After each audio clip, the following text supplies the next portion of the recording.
ഗവൺമെന്റിലെ പുസ്തക ചർച്ച ആരംഭിക്കുകയാണ്. ഇന്ന് അവതരിപ്പിക്കുന്ന പുസ്തകം യശസ്വരീനായ ഇളംകുളം ശ്രീ എ പ്രസാദ് രചിച്ച തുടരാത്ത മുത്തുകൾ എന്ന നാടകമാണ്. ഈ പുസ്തകം അവതരിപ്പിക്കുന്നത് ശ്രീ ദിനേശ് പടർ സാറാണ്. പ്രശസ്ത സിനിമ സീരിയൽ തിരക്കഥാകൃത്തും സംവിധായകനുമായ ദിനേശ് പടർ സാറാണ് ഈ പുസ്തകം അവതരിപ്പിക്കുന്നത്. അതുപോലെ തന്നെ തുടർ പ്രഭാഷണം ചെയ്ത ശ്രീ റഹീം കണ്ണൂരാണ്. അദ്ദേഹം സിനിമ ബന്ധപ്പെട്ട് യുവാവരാണ്. ഇതുകൂടാതെ ഈ വേദിയിൽ പങ്കെടുക്കുന്ന എല്ലാ ആൾക്കാരെയും സ്വാഗതം ചെയ്യുന്നതിന് വേണ്ടിയിട്ട് നമ്മുടെ കോൺഗ്രസ് സാധനയുടെ ജോയിന്റ് സെക്രട്ടറി കൂടിയായ ഡോക്ടർ പ്രസന്നകുമാർ സാറിനെ സ്വാഗതം വേണ്ടി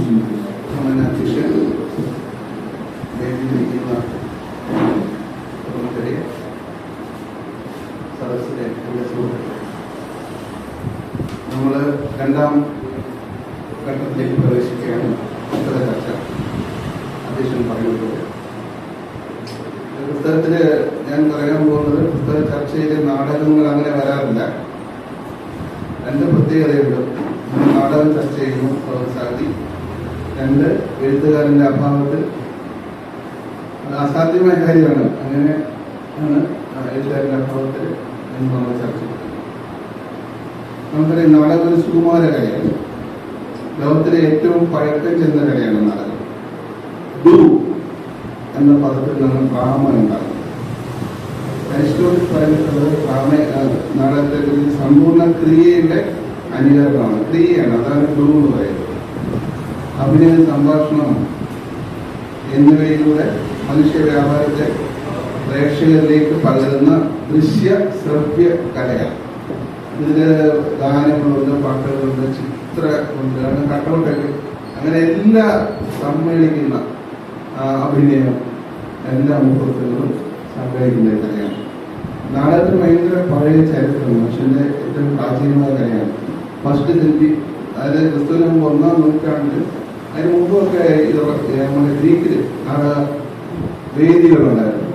അവിടെ 17,000 മുതൽ 20,000 ആളുകൾക്ക് വരെ ഇരിക്കാൻ പറ്റുന്ന, അന്നത്തെ ജനസംഖ്യയായിട്ട് നോക്കുമ്പോൾ എന്താണ് അത്രയും പേർക്ക് ഇരിക്കാൻ പറ്റുന്ന വലിയ തിയേറ്ററുകൾ, അന്ന് വൻകൂട്ടൻ തിയേറ്ററുകൾ പ്രോഗ്രാമുണ്ടായിരുന്നു.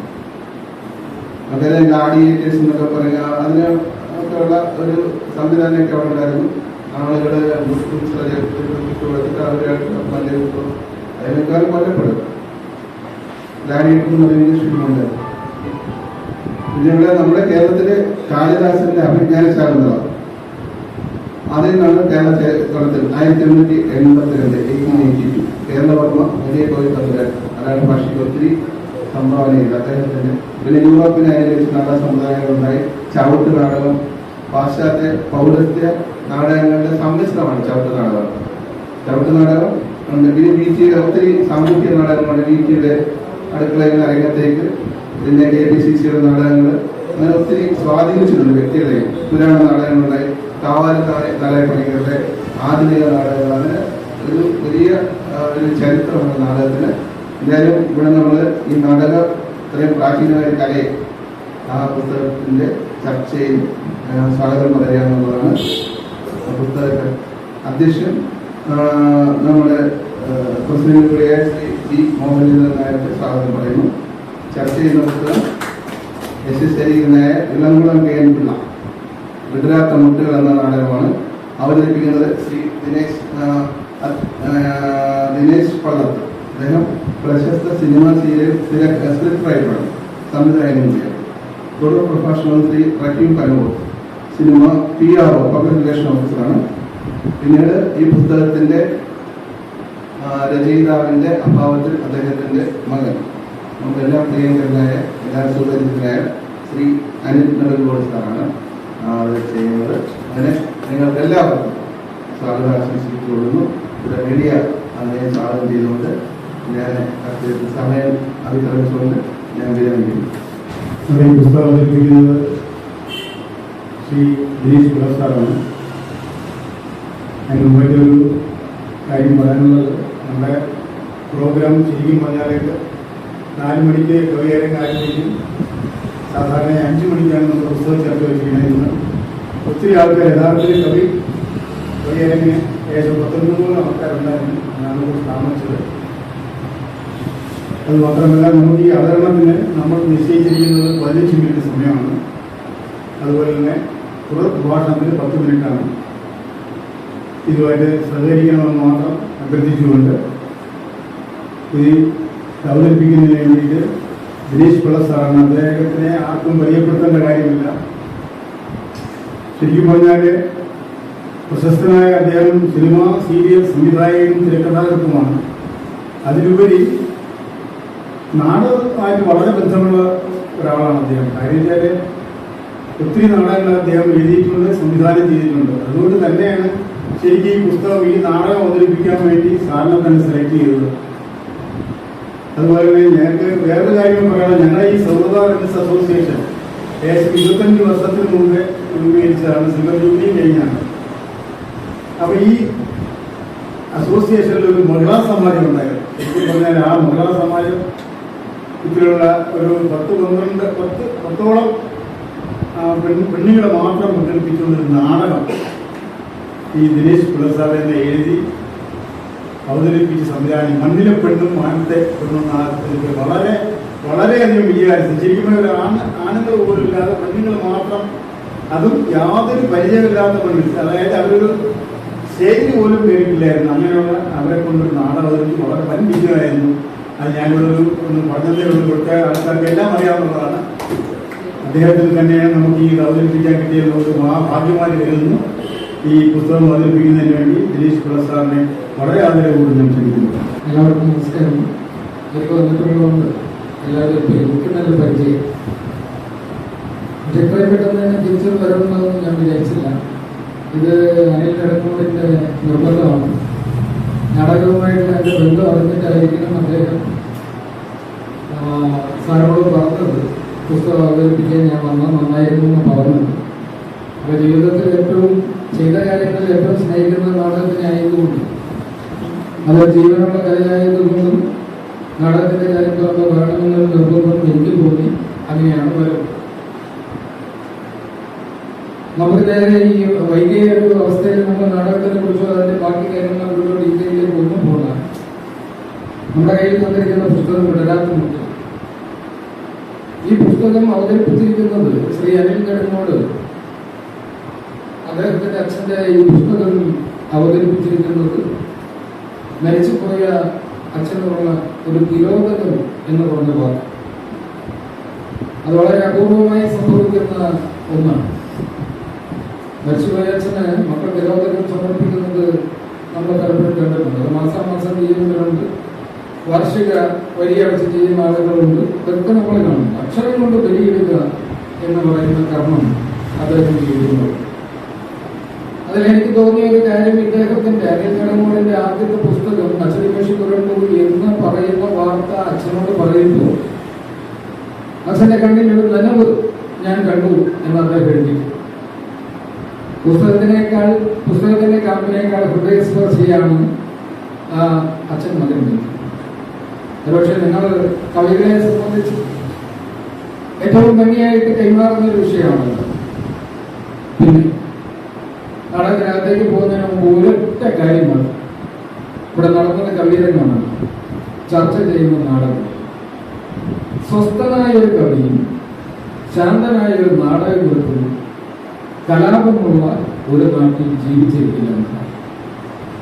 സ്വസ്ഥനായ കവിയുണ്ടാവില്ല, ശാന്തനായ നാടകകൃത്തുണ്ടാവില്ല. നമ്മൾ പരമസാധുക്കളായ കവികളെ ഒരുപാട് കണ്ടിട്ടുണ്ട്. കവികളെ പൊതുവെ ഞാൻ മനസ്സിലാക്കിയിട്ടുള്ളത്, എല്ലാവരും അങ്ങനെയാണെന്നല്ല, കുറെ ആളുകളെ ഞാൻ മനസ്സിലാക്കിയിട്ടുള്ളത് അവരുടെ കൈകൾ ദുർബലമാണ്. സ്ഥലം കൈയുടെ ഈ ഉള്ളരടി എന്ന് പറയുന്ന സ്ഥലം വേർക്കുന്നത് നമുക്ക് അവർ കൈ പിടിക്കുമ്പോൾ വളരെ സോഫ്റ്റ് ആയിട്ടാണ് അവർ പിടിക്കുക. പക്ഷേ അവരുടെ അകത്തുറങ്ങുന്ന അശാന്തി, ആ അശാന്തിക്ക് മറുപടിയായിട്ട് അവരെടുക്കുന്ന വിപ്ലവം, ഈ പറഞ്ഞ രണ്ട് സാധനങ്ങൾ ചെറുതായി. ഞാനൊരു വലിയ കവിയുടെ തൊട്ടടുത്ത് പോയി കൂടുതൽ നേരം ഇരുന്നിട്ടുണ്ടെങ്കിൽ അത് വൈകി കൊടുത്തിട്ടുണ്ട്. ONV കുറുപ്പിനെ പോലെ ഇത്രയും മധുരമായി ശാന്തമായി സംസാരിക്കുന്ന ഒരാളെ ഞാൻ എൻ്റെ ജീവിതത്തിൽ പിന്നെ പരിചയപ്പെടുന്നു. ഞാൻ അദ്ദേഹത്തിന്റെ വാക്കുകളെ പറയാൻ ആഗ്രഹിക്കുന്ന പറഞ്ഞാൽ ബ്രഹ്മപുരം എന്ന് പറയുന്ന വാക്കാണ്. പണ്ട് അമ്പലങ്ങളിൽ പൂജിച്ചിരുന്ന സമയത്ത് ഈ ചെറുപഴവും മുന്തിരിയും കൽക്കണ്ടവും കൊണ്ട് അതിന്റെ മേലേക്ക് തേനും ഒഴിച്ച് കഴിഞ്ഞതിന് ശേഷം ഒരു ചന്ദനത്തിരി കൂടി കുത്തി വെക്കുമ്പോൾ ആ ചന്ദനത്തിരിയുടെ പൊടി കത്തിയിട്ട് അതിൽ വീടുമ്പോൾ ഇതിന് വല്ലാത്തൊരു മണം വരും. നമ്മളെ കൊതിപ്പിക്കുന്ന ഒരു മണം. ONV കുറുപ്പ് സംസാരിക്കുമ്പോൾ ഞാൻ അദ്ദേഹത്തിന് നോക്കിയിരിക്കുന്നത് ആ മണം പണ്ട് ആസ്വദിച്ച് അതേ രീതിയിലാണ്. പക്ഷെ തിരിച്ച് അദ്ദേഹത്തിന്റെ അടുത്ത് പോരുമ്പോൾ ഞാൻ ചിന്തിക്കാറുണ്ട്, എത്ര അശാന്തനാണ്. ഇതേ കവി തന്നെയാണ് അരിവാളെടുക്കാനും തല കൊയ്യാനും നമ്മൾ പിടിച്ചടക്കേണ്ടതും നമ്മുടേതാക്കുന്നതും ഒക്കെ സ്വപ്നം കാണുന്ന കവി അതിനകത്ത് തന്നെയാണ് പറഞ്ഞത്. അതാണ് ഞാൻ പറഞ്ഞത്, നാട്ടിൽ പ്രശ്നങ്ങൾ ഉണ്ടായിരിക്കുന്നിടത്തോളം കാലം, നാട്ടിൽ അശാന്തി ഉണ്ടായിരിക്കുന്നിടത്തോളം കാലം ഒരു കവിയും നന്നായി ഉറങ്ങാത്തവനാണ്, ഒരു നാടകകൃത്തും നന്നായി ഉറങ്ങാത്തവൻ. ഇനി ഈ നാടകത്തിലേക്ക് വന്നാൽ ഈ നാടകത്തിന്റെ കാലഘട്ടം, നാടകത്തിനെ നമ്മൾ വായിക്കുമ്പോൾ വ്യക്തമായിട്ട് നാടകത്തിന്റെ കാലഘട്ടം കൂടി വായിച്ചു പോകും. കാരണം നാടകം രണ്ട് രീതിയിൽ എഴുതപ്പെടാം. മനുഷ്യരാശി ഉണ്ടാകുന്നിടത്തോളം നിലനിൽക്കുന്ന സംഘർഷങ്ങളെ കുറിച്ച് നാടകം എഴുതും. നിലവിൽ ഒരു സമൂഹം അനുഭവിച്ചുകൊണ്ടിരിക്കുന്ന പ്രതിസന്ധികളെ കുറിച്ച് നാടകം എഴുതും. നമ്മൾ പുറത്തുനിന്ന് നമുക്ക് വരുന്ന കുറെ നാടകങ്ങൾ എന്തുകൊണ്ടാണ് അവർ കാലങ്ങൾ കഴിഞ്ഞിട്ടും അവശേഷിക്കുന്നത്? ഷേക്സ്പിയർ ആയാലും സാമുവൽ ബക്കറ്റ് ആയാലും ബ്രത്തോൾട്ട് ആയാലും ഇവരൊക്കെ കാലങ്ങൾ കഴിഞ്ഞിട്ടും വീണ്ടും വീണ്ടും വായിക്കപ്പെടുകയും വീണ്ടും വീണ്ടും അവതരിപ്പിക്കപ്പെടുകയും ചെയ്തു. അവര് മനുഷ്യൻ ഉൾപ്പെടത്തോളം കാലത്തേക്ക് വേണ്ട കഥയാണ് എഴുതി വെച്ചിരിക്കുന്നത്, നാടകമാണ് എഴുതി വെച്ചത്. അല്ലാത്ത ചില സ്ഥലങ്ങളിൽ നമ്മൾ കാണുന്നത് ഒരു കാലഘട്ടത്തിന്റെ കഥ, ഒരു കാലം നമ്മളുടെ മുമ്പിൽ കൃത്യമായിട്ട് വരച്ചു വെക്കുക, ആ കാലത്തിലെ ചില പുഴുക്കുത്തുകളെ കുറിച്ച് പറയാം, അതിനൊരു പരിഹാരം പറയാം, അതൊരു ശുഭാവസ്ഥയിൽ കൊണ്ടുവന്ന് എത്തിക്കുക. അതാണ് നാടകത്തിന്റെ ആ സമയത്തെ ധർമ്മം. ശ്രീ ഇളംകുളം പ്രൊഫസറിന്റെ ഈ പുസ്തകം ഞാൻ ഈ പറഞ്ഞ രണ്ടാമത്തെ ശ്രേണിയിലാണ്. അദ്ദേഹം ആ നാടകം എഴുതിയ ഒരു കാലഘട്ടത്തിന് വ്യക്തമായി നമുക്ക് അറിയാൻ പറ്റും. ആ നാടകത്തിനെ ആസ്വദിക്കാൻ നമുക്ക് എളുപ്പമാണ്. അല്ലാതെ നമ്മൾ പിന്നിട്ട വഴികളും നമ്മൾ വായിച്ച പുസ്തകങ്ങളും നമ്മൾ ഈ ഫോണും ഇന്റർനെറ്റും ഇതെല്ലാം വന്നു കഴിഞ്ഞിട്ട് ഇവിടെ ഇരുന്നുകൊണ്ട് ആ നാടകം പോയി വായിക്കുക എന്ന് പറഞ്ഞാൽ ആ നാടകത്തിനെ വേണ്ട രീതിയിൽ ആസ്വദിക്കാൻ നിങ്ങൾക്ക് പറ്റില്ല. മറിച്ചായിരിക്കണം നമ്മൾ ചെയ്യേണ്ടത്. ആ കാലഘട്ടം അദ്ദേഹം ഇന്ന് ആ നാടകം എഴുതി. അന്ന് കേരളത്തിന്റെ സാമൂഹിക ക്രമം എന്താണ് എന്ന് പറയുന്ന രീതിയിലാണ് ഈ പുസ്തകം എഴുതപ്പെട്ടിരിക്കുന്നത്. ഈ പുസ്തകത്തിൽ പ്രധാനമായിട്ടും അന്നത്തെ കാലത്തെ ഒരു നാടക രീതി, ഒരു ക്രിസ്ത്യൻ, ഒരു മുസ്ലിം, ഒരു ഹിന്ദു. സ്വാഭാവികമായിട്ട് ഹിന്ദു എന്ന് പറഞ്ഞാൽ ഒരു സവർണ ഹിന്ദു ആയിരിക്കും. ക്രിസ്ത്യൻ എന്ന് പറഞ്ഞാൽ ഒരു അല്പം സാമ്പത്തിക മുൻബലമുള്ള ആളായിരിക്കും. ഇതിനിടയിൽ വരുന്ന ഒരു വേഷമായിരിക്കും മുസ്ലിമിന് വരിക. അയാൾ ഒരു സമയം വരെ തിന്മ ചെയ്യുന്ന ആളെന്ന് തോന്നിച്ചിട്ട് ഒരു ഘട്ടം കഴിയുമ്പോൾ നന്മയുടെ പക്ഷത്തേക്ക് മാറുന്ന ആളുമായിരിക്കും. ഇത് തുടങ്ങി വെച്ചത് നമ്മൾ ആദ്യം മനസ്സിലാക്കേണ്ടത് വായനശാല എന്ന് പറഞ്ഞ ഒരു സംസ്കാരം നമുക്കുണ്ടായിരുന്നു. ഇവിടെ ഇരിക്കുന്ന എല്ലാവർക്കും അത് അറിയാമെന്ന് ഞാൻ വിചാരിക്കുന്നു. ആകെ ഒരുപക്ഷെ വായനശാല സംസ്കാരം, ഗ്രാമീണ വായനശാല സംസ്കാരം അറിയാതിരിക്കുന്ന ഒന്നോ രണ്ടോ പേരെ ഇതിനകത്ത് കാണും. നമ്മുടെ നാട്ടുപുറത്ത് നമ്മളൊരു വായനശാല ഉണ്ടാക്കും. എനിക്ക് തോന്നുന്നു കേരളത്തിൽ ഏറ്റവും കൂടുതൽ ഗ്രാമീണ വായനശാലകളുടെ പേര് ഗ്രാമദീപം എന്നോ ഗ്രാമോദ്ധാരണി എന്നോ ആയി.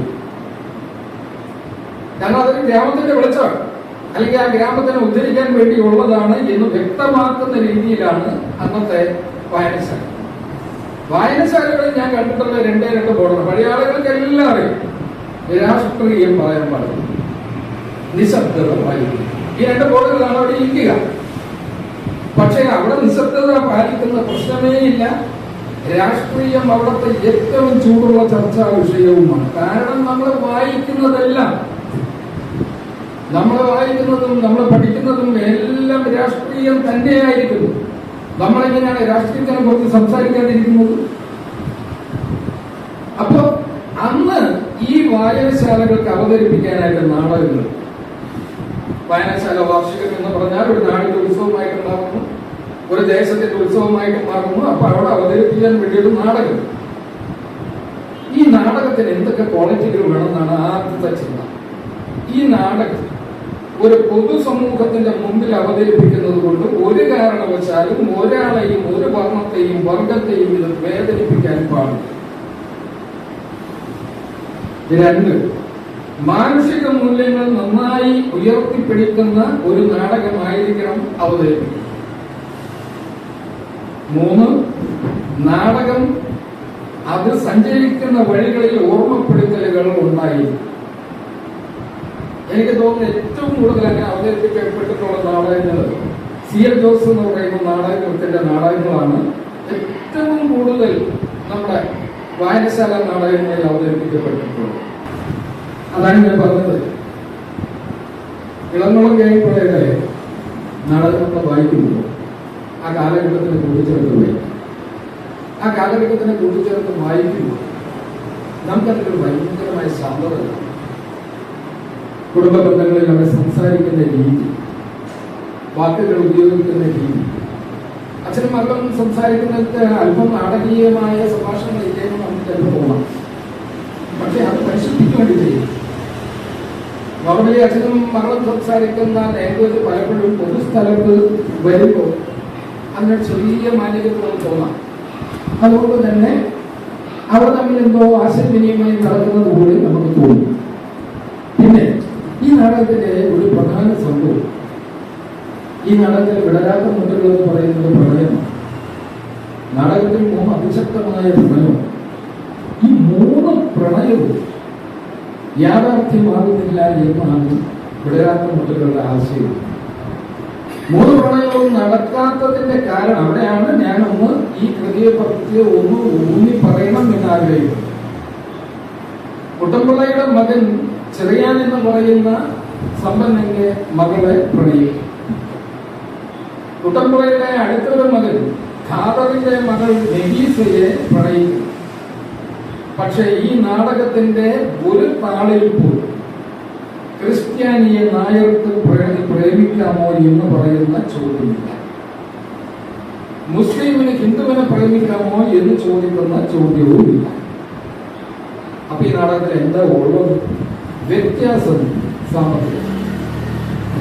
ഉള്ളവരും ഇല്ലാത്തവരും തമ്മിലുള്ള വ്യത്യാസമാണ് ഇതിനകത്ത് കാണാൻ കഴിയും. ഒന്ന് സൂക്ഷിച്ച് വായിച്ചാൽ നിങ്ങൾക്ക് മനസ്സിലാവും.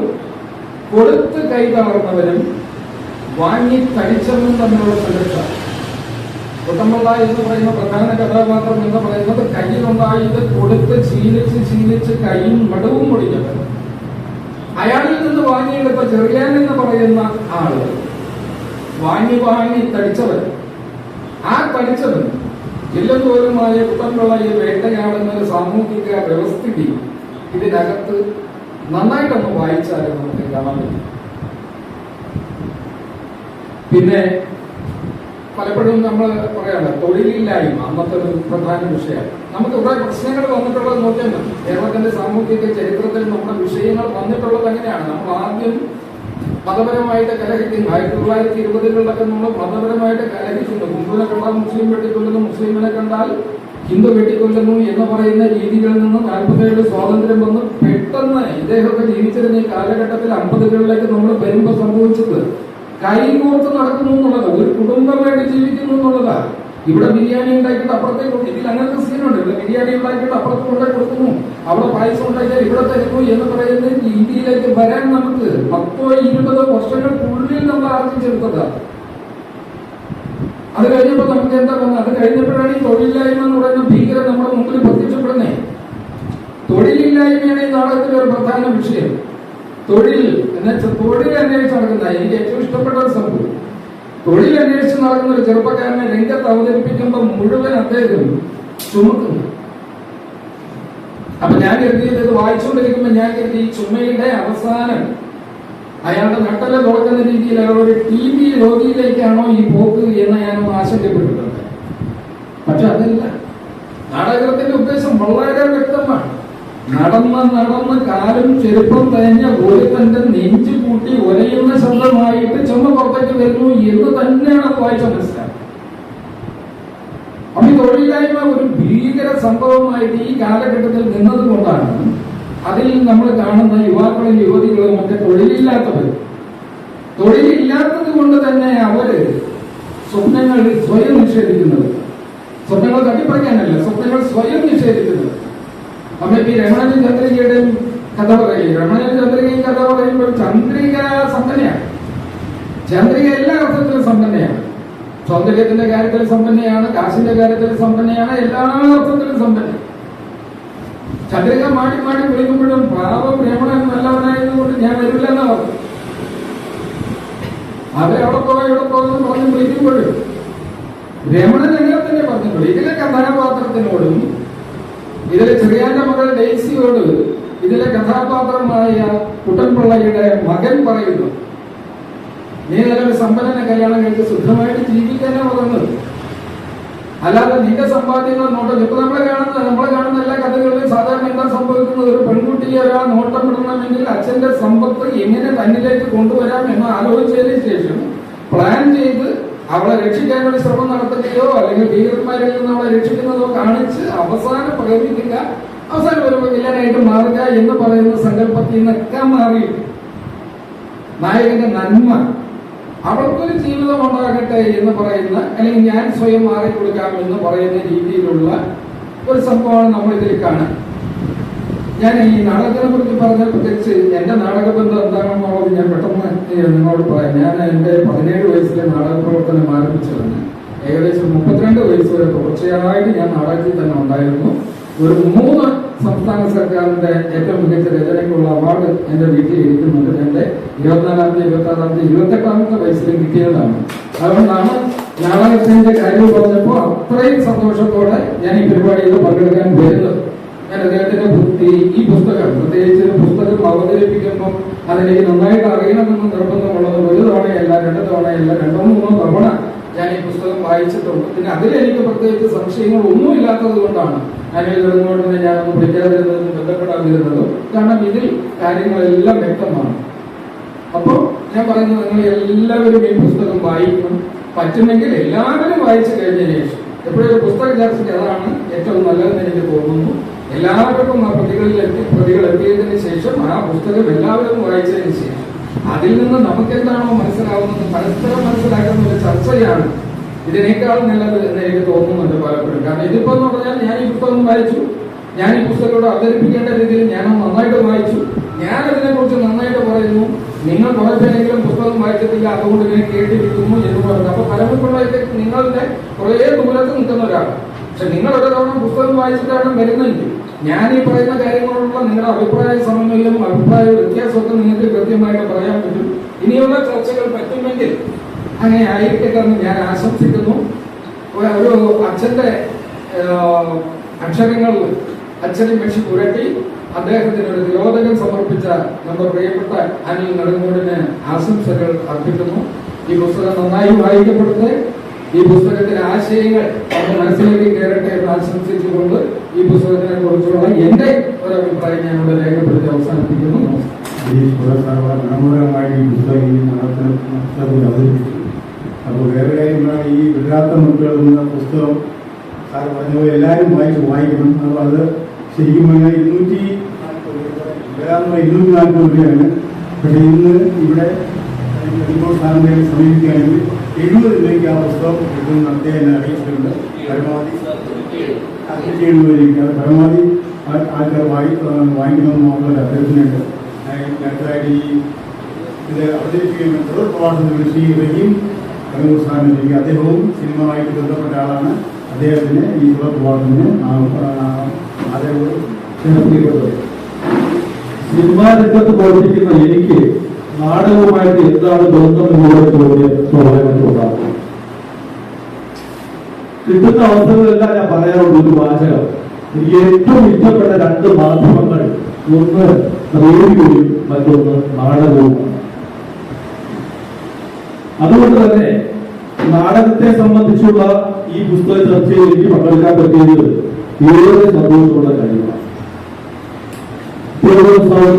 സംഘടിപ്പിക്കുന്ന ഈ ചടങ്ങ് അതിമനോഹരമാകുന്നത്, അതിമനോഹരമായത് പ്രിയപ്പെട്ട വിജയ് പള്ളത്ത് ചേട്ടന്റെ ഈ പുസ്തക അവതരണത്തോടുകൂടിയാണ്.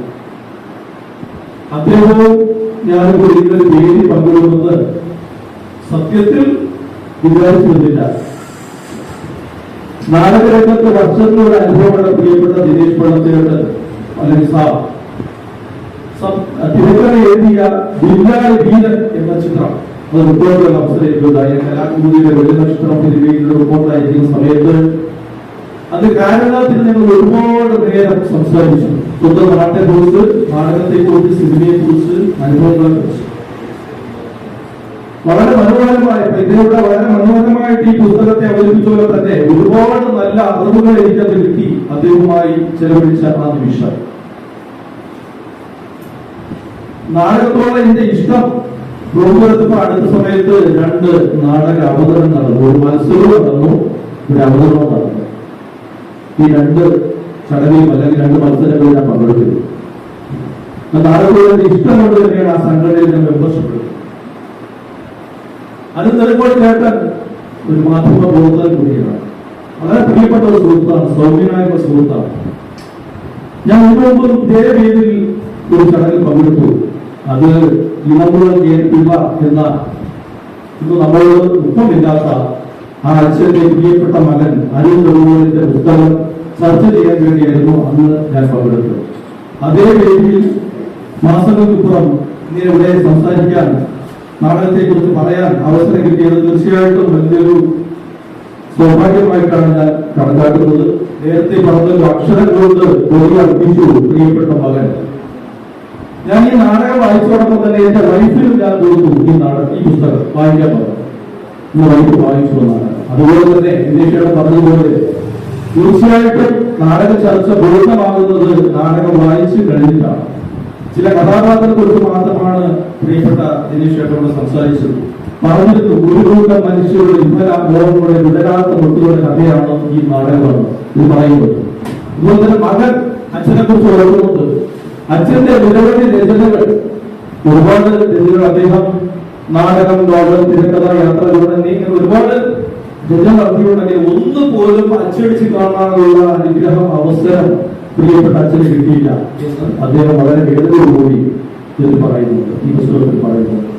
തീർച്ചയായിട്ടും ഈ 2023 ഈ ഡിസംബർ മാസം ഈ ദിവസം അദ്ദേഹത്തിന്റെ പ്രിയപ്പെട്ട അച്ഛനെ കുറിച്ചുള്ള പുസ്തകം അല്ലെങ്കിൽ അച്ഛന്റെ ബോധമായിരുന്ന പുസ്തകം പറയുന്നുണ്ട്. എനിക്ക് ഏറ്റവും ഇഷ്ടപ്പെട്ട അച്ഛന്റെ ഒരു രചന എന്നുള്ളത് വിടരാത്ത മുട്ടുകളാണ് എന്ന് അദ്ദേഹം പറയുന്നുണ്ട്. തീർച്ചയായിട്ടും അത് മകന് സഫലമായി എന്നുള്ളത് ഏറെ സന്തോഷമുള്ള കാര്യം തന്നെയാണ്. 10 മിനിറ്റാണ് എനിക്ക് അനുഭവിച്ചെങ്കിലും ഞാൻ മോഹൻ സാറോട് ചോദിക്കുന്നത് എത്ര മണിക്ക് പ്രോഗ്രാം തുടങ്ങും? കറക്റ്റ് 5 മണിക്ക് പരിപാടി തുടങ്ങും, 6 മണിക്ക് അവസാനിപ്പിക്കുമെന്ന് എന്നോട് പറഞ്ഞിരുന്നുകൊണ്ട് വാചാലമാകാൻ കഴിയും നാടകത്തെ കുറിച്ച്, വിടരാത്ത ഒട്ടുകളെ കുറിച്ച്. പക്ഷേ ചോദിക്കുന്നു, വീണ്ടും കാണാം. നന്ദി, നമസ്കാരം. ബഹുമാനപ്പെട്ട അധ്യക്ഷൻ, ഈ വിടരാത്ത മുട്ടകൾ നാടകം നിങ്ങളുടെ മുന്നിൽ പുസ്തക രൂപത്തിൽ അവതരിപ്പിച്ചപ്പോൾ അതിൻ്റെ ഗുണദോഷങ്ങൾ പറയാതെ അതിൻ്റെ സവിശേഷതകൾ മാത്രം എടുത്തു പറഞ്ഞ് നിങ്ങളുടെ മുന്നേ ഈ നാടകത്തെ ഒരു പ്രത്യേക രീതിയിൽ അവതരിപ്പിച്ച ദിനേശ് പള്ളത്ത്, ഏറ്റവും പ്രിയപ്പെട്ട സുഹൃത്ത് അട്ടീവ് പനലു, പിന്നെ എൻ്റെ മുന്നിൽ ഇരിക്കുന്ന സുഹൃത്തുക്കളെ, കവികളെ, എല്ലാവരെയും ഞാൻ മനസ്സുകൊണ്ട് സാഷ്ടാംഗ പ്രണാമം അർപ്പിക്കുകയാണ്. വിടരാത്ത മുട്ടുകൾ എന്ന് പറയുന്ന ഈ നാടകത്തെക്കുറിച്ച് 50 വർഷം മുമ്പ് എഴുതിയ ഈ നാടകത്തിന് എന്താണ് പ്രസക്തി എന്ന് അവതാരകരും റക്കിയും പറഞ്ഞു കഴിഞ്ഞു. അതായത് ഇതിനകത്ത് ഒരു എഞ്ചിനീയറിംഗ് ബിരുദധാരിയുടെ തൊഴിലില്ലായ്മയാണ് പ്രധാനമായിട്ട് പറയുന്നത്. അപ്പോൾ അന്ന് അങ്ങനെ ഒരു അവസ്ഥ ഉണ്ടായിരുന്നോ എന്നുള്ള ചോദിച്ചാൽ എനിക്ക് അറിഞ്ഞുകൂടാ. ഉണ്ടായിരുന്നിരിക്കണം. അതോ ഇനി ഗ്രന്ഥകർത്താവിന്റെ ഈ എന്താ ഭാവനയാണോ? ആ നിലയ്ക്ക് നോക്കുകയാണെന്നുണ്ടെങ്കിൽ ഈ കാലത്തെ തന്നെയാണ് അന്ന് എഴുതി വെച്ചത്. പിന്നെ ഇത്രയും നേരം ഈ നാടകത്തെ കുറിച്ചുള്ള വിചാരം അല്ലെങ്കിൽ ഈ ചർച്ച സശ്രദ്ധം കേട്ടുകൊണ്ടിരുന്ന നിങ്ങൾ ഓരോരുത്തർക്കും നന്ദി. കൃതജ്ഞ പറയുന്നതിന് നമ്മുടെ സൗഹൃദ സാഹചര്യ സഹോദരിയായ ശ്രീമതി സുഷമ മീനാകുട്ടി. നമസ്കാരം. ഇടവേളയ്ക്ക് ശേഷമാണ് ഞാൻ എത്തിയത്. അതുകൊണ്ട് ഇവിടെ നടന്ന ചർച്ചയുടെ പല ഭാഗങ്ങളും എനിക്ക് ഉൾക്കൊള്ളാൻ കഴിഞ്ഞില്ല എന്നുള്ളൊരു ഖേദമുണ്ട്. എങ്കിലും ഇപ്പോൾ ഏൽപ്പിച്ചിരിക്കുന്ന ഉത്തരവാദിത്വം പൂർണ്ണമായിട്ട് ഞാൻ നിർവഹിക്കുകയാണ്. നമ്മുടെ സൗഹൃദ സാഹിതി പ്രതിമാസം നടത്തിപ്പോരുന്ന പുസ്തക ചർച്ചയാണ് ഇവിടെ നടന്നത്. അതിനോടനുബന്ധമായി നടന്നിരുന്ന കവിയരങ്ങും സമുചിതമായി തന്നെ നടന്നു കഴിഞ്ഞിരിക്കുന്നു. ബഹുമാന്യനായ സൗഹൃദ സാഹിതിയുടെ പ്രസിഡന്റും ഇന്ന് ഈ സമ്മേളനത്തിലെ അധ്യക്ഷ സ്ഥാനം അലങ്കരിക്കുന്ന വ്യക്തിയുമായ മോഹനേന്ദ്രൻ നായർ സർ, സ്വാഗതം പറഞ്ഞ പ്രസന്നകുമാരൻ നായർ സർ, നമ്മുടെ വിശിഷ്ടാതിഥികളായി ഇവിടെ എത്തിച്ചേർന്നിരിക്കുന്ന ശ്രീ ദിനേശ് കൊള്ളത്ത് സർ, അതുപോലെ തുടർ പ്രഭാഷണത്തിന് വേണ്ടി എത്തിയിരുന്ന ശ്രീ റഹീം പനവൂർ, മറുപടി പ്രസംഗം നടത്തിയ അനിൽ നെടുങ്കോൾ, നമ്മുടെ സദസ്സിലിരിക്കുന്ന ബഹുമാന്യരെ, പ്രിയപ്പെട്ടവരെ. സൗഹൃദ സാഹിതി എല്ലാ മാസവും ഇവിടെ കവിസമ്മേളനം അതുപോലെ പുസ്തക ചർച്ചയും സംഘടിപ്പിക്കും. പുസ്തക ചർച്ചയ്ക്ക് എന്നും നല്ല പുസ്തകങ്ങൾ തന്നെ തിരഞ്ഞെടുക്കുകയും അത് നല്ല രീതിയിൽ ഇവിടെ അവതരിപ്പിക്കുകയും ചർച്ച നടത്തുകയും ചെയ്തു പോരുന്നു എന്നുള്ളത് അഭിമാനത്തോടു കൂടി ഞാൻ ഒന്നുകൂടി ഓർമ്മിപ്പിക്കുകയാണ്. ഇന്നിവിടെ നടത്തപ്പെട്ട പുസ്തകം, ചർച്ച ചെയ്യപ്പെട്ട പുസ്തകം എന്ന് പറയുന്നത് വിടരാത്ത മുട്ടുകൾ, യശസ്വരീനായ ശ്രീ ഇളംകുളം കെ.എൻ. പിള്ള രചിച്ച വിടരാത്ത മുട്ടുകൾ എന്ന നാടകമാണ് ഇവിടെ ചർച്ചാ വിഷയമായി തന്നിരിക്കുന്നത്. വളരെ ഗംഭീരമായ ഈ നാടകം വളരെ നല്ല രീതിയിൽ അവതരിപ്പിക്കാൻ ഒരു സംവിധായകനും എഴുത്തുകാരനും ഒക്കെ കഴിയുള്ളൂ എന്നുള്ളത് നമുക്കറിയാം. നമുക്ക് ഏവർക്കും സുപരിചിതനും അതുപോലെ ഞങ്ങളുടെയൊക്കെ അഭിമാനം എന്ന, ഈ നാടിന്റെ അഭിമാനം, ഈ ബോർഡിന്റെ അഭിമാനം എന്ന് ഞങ്ങളൊക്കെ ഊറ്റംകൊള്ളുന്ന, അഹങ്കരിക്കുന്ന ശ്രീ ദിനേശ് കൊള്ളത്ത് സാറാണ് അത് അവതരിപ്പിച്ചത്. ഞങ്ങളെ സംബന്ധിച്ചിടത്തോളം അദ്ദേഹം ഞങ്ങളുടെ ഉറ്റ സുഹൃത്താണ്, അയൽവാസിയാണ്. അതിലുപരി അദ്ദേഹം എന്താണ് എന്ന് ഇതുപോലെയുള്ള വേദികളിലൂടെയാണ് കൂടുതൽ നമ്മൾ അറിയുന്നത്. അദ്ദേഹത്തിന്റെ ചർച്ച, അതായത് പുസ്തക അവതരണം കേൾക്കാനുള്ള ഭാഗ്യം എനിക്കുണ്ടായില്ല എന്നുള്ളൊരു ഖേദം ഞാൻ അറിയിച്ചുകൊണ്ട് തന്നെ പറയട്ടെ. അദ്ദേഹത്തിന്റെ അവതരണം എത്രമാത്രം ഗംഭീരമായിരിക്കും എന്നുള്ളത് നമുക്ക് ഏവർക്കും എനിക്കറിയാവുന്നതാണ്. അതുകൊണ്ട് തന്നെ ഇത്തരമൊരു പുസ്തക ചർച്ചയിൽ അദ്ദേഹത്തിന്റെ സംഭാവന വളരെ അഭിനന്ദനാർഹം തന്നെയാണ്. വളരെ നല്ല രീതിയിൽ ഇത്തരമൊരു പുസ്തക അവതരണം നടത്താൻ കഴിഞ്ഞിട്ടുള്ള ദിനേശ് കൊള്ളത്ത് സാറിന് ഒരു പ്രശസ്ത സിനിമ, സീരിയൽ തിരക്കഥാകൃത്ത്, സംവിധായകൻ എന്നീ നിലകളിലൊക്കെ ഖ്യാതി ആർജിച്ച ദിനേശ് കൊള്ളത്ത് സാറിനോടുള്ള കൃതജ്ഞത ഞാൻ ഈ ചർച്ചയിൽ അറിയിച്ചുകൊള്ളുന്നു. നമ്മുടെ ഇന്നത്തെ ഈ ചർച്ചയ്ക്ക് അനുബന്ധമായി ചർച്ച നടത്തിയിരുന്ന റഹീം പനവൂർ, അദ്ദേഹവും സിനിമാ ഫീൽഡിലെ ഏറ്റവും പ്രശസ്തനായിട്ടുള്ള വ്യക്തിയാണ്. അദ്ദേഹത്തിന്റെ പ്രഭാഷണം കുറച്ച് കേൾക്കാനുള്ള അവസരം എനിക്ക് ലഭിച്ചു. എന്തായാലും നല്ല രീതിയിൽ ആ പുസ്തകത്തെ അവതരിപ്പിക്കുകയും തുടർ ചർച്ച നടത്തുകയും ഒക്കെ ചെയ്തിരുന്ന റഹീം പനവൂരിനോടുള്ള നന്ദിയും ഈ ബന്ധത്തിൽ അറിയിച്ചുള്ളൂ.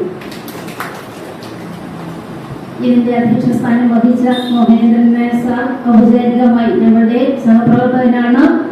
അദ്ദേഹത്തിന് എല്ലാ കാര്യങ്ങളിലും നല്ല സജീവമായി പ്രവർത്തിക്കുകയും ഏത് കാര്യത്തിനും തന്റേതായ വ്യക്തിമുദ്ര പതിപ്പിക്കുകയും ചെയ്യുന്ന നമ്മുടെ മഹനീയനായ ആ വ്യക്തിയോടുള്ള ആദരത്തോടുകൂടി അദ്ദേഹത്തോടുള്ള നന്ദി ഞാൻ അറിയിക്കുക. അതുപോലെ